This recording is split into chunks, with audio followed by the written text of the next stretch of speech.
Welcome to Namitha news. Madanapalle పట్టణంలోని Chandra colony 20 కేజీల గంజాయి స్వాధీనం చేసుకుని ముగ్గురిని అరెస్టు చేసిన క్రైమ్ పోలీసులు.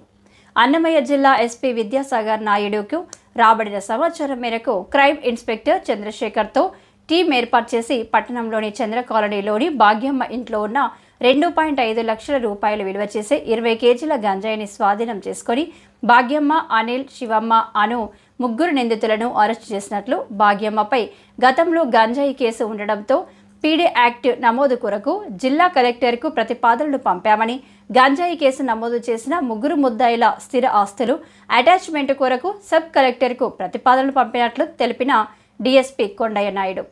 గంజాయి విక్రయించిన కలిగియున్న కఠిన చర్యలు తీసుకుంటామని హెచ్చరిస్తున్న డీఎస్పీ కొండయ్య నాయుడు.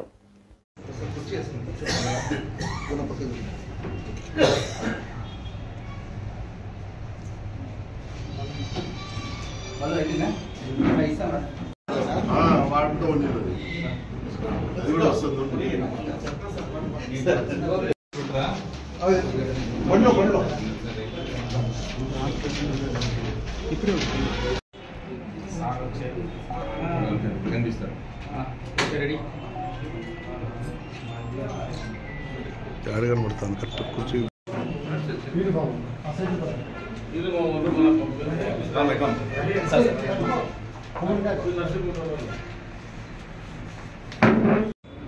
అన్నమయ్య జిల్లా ఎస్పీ శ్రీ విద్యాసాగర్ నాయుడు ఐపీఎస్ వారికి రాబడిన ఖచ్చితమైన సమాచారం మేరకు ఎస్పీ గారు క్రైమ్ సిఐ చంద్రశేఖర్ వారి యొక్క ఆధ్వర్యంలో ఒక టీంని ఏర్పాటు చేసి ఆ టీంలో 2 town CI, 1 town CI, 2 town taluka rural CI మరియు ఎస్ఐ రహీముల్లా, తర్వాత సిసిఎస్ సిబ్బంది అంతా కలిసి మన మదనపల్లిలోని చంద్ర కాలనీ పైన దృష్టి పెట్టి అక్కడ క్షుణ్ణంగా తనిఖీ చేసినప్పుడు ఆ చంద్ర కాలనీలో కాపురం ఉంటున్న ఆవుల భాగ్యమ్మ, ఆవుల అనిల్, తర్వాత శివమ్మ ఈ ముగ్గురిని అనుమానాస్పదంగా ఉన్నందువల్ల వాళ్ళ ఇంట్లో తనిఖీ చేయగా భాగ్యమ్మ ఇంట్లో దాదాపు 20 కేజీల యొక్క గంజాయి ప్యాకెట్లు చిక్కున్నాయి, 10 ప్యాకెట్లు.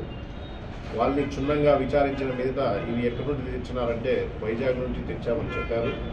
అందువలన ఈ కేసులో ముద్దాయిల్ని అరెస్ట్ చేసి వాళ్ళ వద్ద నుండి గంజాయి స్వాధీనం చేసుకోవడం అయింది. అదేవిధంగా ఈ కేసులో ఈ గంజాయి తరలించడంలో ఎవరు ఉన్నారనే దానిపైన కూడా ఇంకా వాళ్ళ యొక్క డేటాను, సిడిఆర్స్ అన్ని వెరిఫై చేస్తున్నాము. అంతేకాకుండా ఈ ముద్దాయిలకు సంబంధించిన ఆస్తులు ఉన్నా కూడా వాళ్ళ అటాచ్మెంట్ కోసం మేము తహసీల్దారు తర్వాత సబ్ కలెక్టర్ సార్తో సంప్రదించడం జరిగింది. వీళ్ళు ఉండే ఆస్తులను కూడా అటాచ్ చేయడానికి ఈ కేసులో ఇప్పుడు ఎస్పీ గారు ఉత్తర్వుల మేరకు ప్రప్రథమంగా ఈ కేసులో ఆస్తులను కూడా అటాచ్కి ఇచ్చాము. ఈ కేసు నెంబర్లు అన్ని ఇస్తే సారు తహసీల్దార్ గారు చేస్తామన్నారు. అంతేకాకుండా ఈ కేసులో అత్యంత ప్రతిభ కనబరిచినటువంటి క్రైమ్ సిఐ గారు వాళ్ళ సిబ్బంది, 2 టౌన్ సిఐ గారు వాళ్ళ సిబ్బందిని కూడా ఎస్పీ సార్ గారు ప్రత్యేకంగా అభినందనలు తెలిపినారు. ఇంకా కూడా ఈ గంజాయిలో పాల్గొన్న వారికి అందరికీ ముఖ్యంగా మా పోలీసు వాళ్ళ నుంచి హెచ్చరిక ఏంటంటే ఎవరైనా కానీ మదనపల్లి పట్టణంలో గంజాయి విక్రయిస్తున్నట్లుగా తెలిసే వారిపైన కఠిన చర్యలు తీసుకోబడుతుంది. ఈ గంజాయిలో ఈ భాగ్యం అనే ఆమె పైన 2024లో పీటీఎంలో కూడా ఒక కేసు నమోదైంది. ఈమె పైన 2 కేసులు నమోదైనాయి కాబట్టి ఈమె పైన పీడీ యాక్ట్ పెట్టడానికి కూడా ప్రపోజల్స్ సిద్ధం చేసి పంపడం జరుగుతుంది. అదేవిధంగా మీ ద్వారా విజ్ఞప్తి చేయడం ఏమంటే ఎవరైనా ఎక్కడైనా కానీ మదనపల్లి పట్టణంలో గంజాయి ఉన్నదని సమాచారం వస్తే 9491074519 కానీ 9440796741 కానీ లేదా ల్యాండ్లైన్ 08571222109 కానీ ఫోన్ చేసి సమాచారం ఇవ్వాల్సిందిగా పత్రికాముఖంగా తర్వాత మీడియా ముఖంగా ప్రజలకు తర్వాత మీడియా ప్రతినిధులకు కూడా విజ్ఞప్తి చేస్తున్నాము. అదే కాకుండా ఈ మధ్య సాయంత్రం పూట్ల చాలామంది పిల్లలు ఈ గంజాయి బ్యాచ్ అనేది ఒకటి తయారైంది. దీనికి సంబంధించి ప్రత్యేక ఒక టీం కూడా ఏర్పాటు చేసినాము రహీముల్లా ఆధ్వర్యంలో.